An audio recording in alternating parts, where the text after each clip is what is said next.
ना क्या है, ये तमाम फाशिस्ट इकदामात हैं और ये अगवा जो ताज़ीरात पाकिस्तान के दफ़ा 365 के तहत जुर्म है, फिर अब से बेजा में रखना 341, 342 ताज़ीरात पाकिस्तान के तहत जुर्म है। पुलिस 2-2.5 सालों से इन जराइम का इर्तिकाब करती आ रही है और न इनको ये लिहाज है कि एक leader of the senate, opposition का लीडर है सेनेट में, एक कौमी असम्बली में, एक पंजाब असम्बली में, एक साबिक स्पीकर हैं, एक हमारी सुन्नी एहतियात कौंसिल का चेयरमैन है, मेंबर पार्लियामेंट हैं। जब इनके साथ इस तरह हो रहा है तो आप पाकिस्तानी खुद अंदाज़ा कर ले कि आम शहरी की क्या दुर्गत बनाते होंगे और क्यों कर रहे हैं। क्योंकि खान का नज़रिया इनको कबूल नहीं है और खान के साथियों को जिस तरीके से 2.5 साल से ये तोड़ने की कोशिश कर रहे हैं, ये उसी जबर ज़ुल्म का तसलसल है।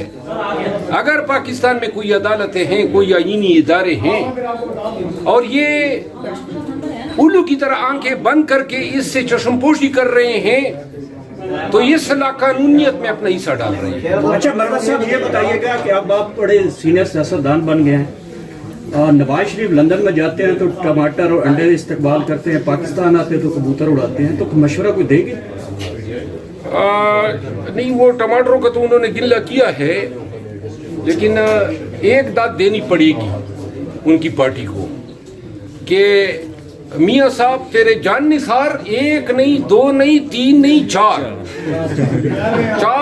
जान निसार आए, पम्फलेट भी। और मजे की बात यह है कि वही उनका मेजबान भी था जो कारकुन बन गया था। बहरहाल टमाटर वैसे भी महंगे हो गए हैं और ये भी बैद नहीं है कि फेंकने वालों के टमाटर जो हैं केच होने शुरू हो जाए। मरवत साहब, आगे नवंबर में क्या करने जा रहे हैं? एक चीज मैं कह दूं, देखिए एहतजाज हो, चाहे मियाँ साहब के खिलाफ हो, चाहे काजी ईसा के खिलाफ हो, गालम गलोच ना हो, ये टमाटर फेंके जाने ना हो, बेशक आप एहतजाज करें, आपका हक है, लेकिन हम पे ये कोई उंगली न उठाए कि हम किसी वर्कर को ये शे दे रहे हैं कि ये आप करें।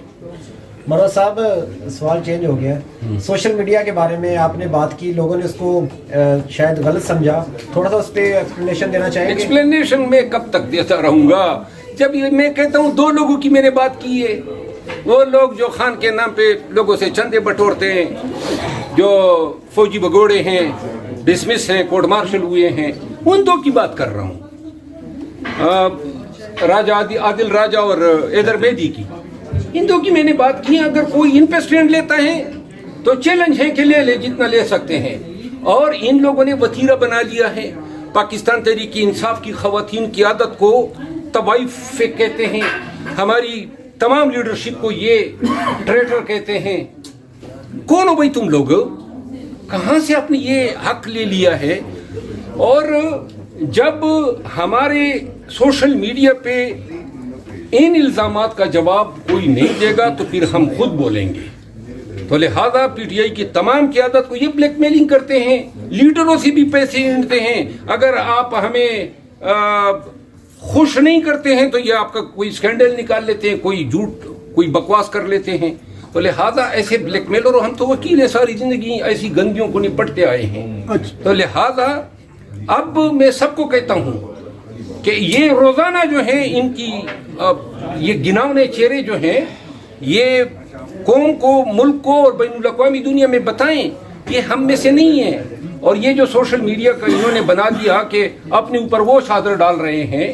पीटीआई की जो सोशल मीडिया है, जो हमारे वॉलंटियर्स हैं, उनको मैंने टाइगर्स का खिताब दिया है। उन्होंने जो खिदमत पार्टी की और उल अफलाकी की हैं वो बेमिसल है। ये लोग तो अपने दुनियावी मकासद के लिए हमें कभी लड़वाते हैं, कभी हमारे ऊपर इल्जामात लगाते हैं, तो लिहाजा ये बर्दाश्त जरूरी है। अच्छा मरवत साहब, मेरा आपसे भी सवाल है और रियासत अली आज़ाद साहब से भी सवाल है कि पीटीआई जब भी डिजिटल मीडिया वालों की तारीफ़ करती है या उन पर तनकीद करती है, तो जो यहाँ पे काम कर रहे हैं डिजिटल मीडिया से रिलेटेड लोग, उन पर इस्लामाबाद हाई कोर्ट में भी पाबंदी लग जाती है और इसके अलावा सुप्रीम कोर्ट में पाबंदी लग जाती है और हत्ता कि अब डिस्ट्रिक्ट कोर्ट में भी पाबंदी लग जाती है। اور اس کے ساتھ اگر کہیں بھی کوئی واقعہ ہو تو وہ سارا ملبہ ڈیجیٹل میڈیا والوں پہ ڈال دیا جاتا ہے، جو یہاں پہ میڈیا پراپر طریقے سے کام کر رہے ہوں، ان کے بارے میں کیا کہیں گے؟ اور ریاست آزاد صاحب تو میرے بات جواب دیں، اگر ہائی کورٹ میں پابندی لگتی ہے تو میرے بائک کی کمزوری ہوگی، کیونکہ یہ صدر بار جو ہیں وہ ہمارے حقوق کا، میڈیا کے حقوق کا، بنیادی شہری کے حقوق کا ذمہ دار ہوگا۔ ڈسٹرکٹ بار کی ذمہ داری ہے، سپریم کورٹ بار کی ذمہ داری ہے۔ کیوں کر صدر کے ہوتے ہوئے اور کیبنٹ کے، الیکٹڈ کیبنٹ کے ہوتے ہوئے کسی عدالت کے منتظمین جو ہیں وہ میڈیا کا اس طرح جو ہے گلا گھونٹ سکے؟ میں اس پہ آنسر کروں گا، اسلام آباد ہائی کورٹ میں کوئی ایسی پابندی نہیں ہے۔ سر ہم باہر کھڑے ہوتے ہیں، میری بات سنیں، دیکھیں آپ کے پاس کارڈ اگر ہے صحافیوں کا تو آپ کو اجازت ہے، اس کی ریزن یہ ہے کہ یہاں پہ بہت سارے معاملات ہیں جو آپ کے علم میں بھی ہے۔ کارڈ آپ کے پاس ہو اور اگر آپ کو کوئی نہ جانے دے تو میں ذمہ دار ہوں، میں آپ کو لے کے جاؤں گا، اور میں آپ کو یقین دہانی کرواتا ہوں کہ صحافیوں کی آزادی اس پہ کوئی کمپرومائز نہیں ہے۔ ہم بطور بار آپ کے ساتھ کھڑے تھے، کھڑے ہیں، کھڑے رہیں گے۔ آپ کے تمام کیسز میں بطور صدر میں پیش ہوتا ہوں اور آئندہ بھی ہوں گا، اور کوئی بھی ایسی غیر قانونی پابندی ہوگی تو ہم آپ کے ساتھ کھڑے ہوں گے۔ شیر افضل مروت صاحب یہ بتائیے گا، نومبر کا مہینہ بڑا امپورٹنٹ ہے، خان صاحب کی رہائی کو لے کر بھی کہا جا رہا ہے کہ نومبر کے مہینے میں خان صاحب کی رہائی بھی ہو سکتی ہے۔ کون سی ایسی اسٹریٹجی ہے، کون سا ایسا بڑا پلان پی ٹی آئی نے تیار کیا جس سے آپ یہ کہتے ہیں کہ عدالتیں اگر ریلیف نہیں دیں گی تو ہم خان صاحب کو باہر نکالیں گے؟ عدالتوں کی ریلیف سے تو ہمیں کوئی توقع ہی نہیں ہے، جس انداز سے اپنی شیر افضل مروت صاحب یہ بتائیے گا، نومبر کا مہینہ بڑا امپورٹنٹ ہے، خان صاحب کی رہائی کو لے کر بھی کہا جا رہا ہے کہ نومبر کے مہینے میں خان صاحب کی رہائی بھی ہو سکتی ہے۔ کون سی ایسی اسٹریٹجی ہے، کون سا ایسا بڑا پلان پی ٹی آئی نے تیار کیا جس سے آپ یہ کہتے ہیں کہ عدالتیں اگر ریلیف نہیں دیں گی تو ہم خان صاحب کو باہر نکالیں گے؟ عدالتوں کی ریلیف سے تو ہمیں کوئی توقع ہی نہیں ہے، جس انداز سے اپنی مرضی سے یہ دیتے ہیں اپنے وقت پہ، اتنا کھینچ کانچ کے کہ خان کے 1.25 سال سے زیادہ میعاد ہو گئی ہے، کسی 302 میں نہیں ہے، جیلی مقدمات میں ہے اور سب میں بری ہو گئے ہیں، لیکن ابھی بھی ضمانت شاید تب ہوگی جب نیچے سے کوئی سزا کا فیصلہ آ جائے گا، اور یہی ہوتا آیا ہے۔ تو لہذا خان کی رہائی جو ہے وہ عوامی ایجوٹیشن کی مرہون منت ہوگی۔ اگر پاکستانی نکلیں گے ہمارے ساتھ لاکھوں کی تعداد میں، احتجاج کریں گے، اور ان کا یہی زور تھا۔ ڈی چوک میں آپ نے دیکھا، اگر اس وقت قیادت آ جاتی تو لہذا ڈی چوک 2-3 دن کا دھرنا جو تھا وہ ان کی حالت پگھل دیتا۔ اب جو علی امین خان نے بات کی ہے اور جو اب پی ٹی آئی کی قیادت کا متفقہ فیصلہ ہے، اور میں اس سے مکمل اتفاق کرتا ہوں، حتمی احتجاج ہوگا۔ جب آنا ہوگا تو یہ سوچ کے ہم جائیں گے اور نکلیں گے کہ ہمارے ساتھ کچھ بھی ہو سکتا ہے۔ اچھا مروت صاحب یہ تو بتائیے، لہٰذا یہ تمام کشتیاں جلا کر جائیں گے اور انشاءاللہ خان کو چھڑوائیں گے۔ کیسے ورکر کو انشور کروائیں گے کہ قیادت ڈی چوک سے بھاگے گی نہیں، ہزارہ والا راستہ نہیں اپنائے گی، پھر پشاور نہیں پہنچے گی؟ ورکر تو بہت مایوس ہوا ہے۔ جس شخص کی طرف آپ اشارہ کر رہے ہیں نا، اس شخص کی اکیلے کی اتنی کنٹریبیوشن تھی کہ 5-6 احتجاج اس کے طفیل ممکن ہوئے۔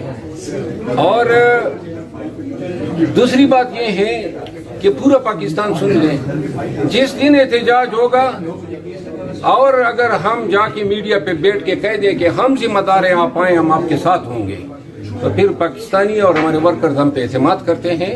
ہم علی امین خان کے ساتھ شانہ بشانہ ڈی چوک پہ موجود ہوں گے۔ جب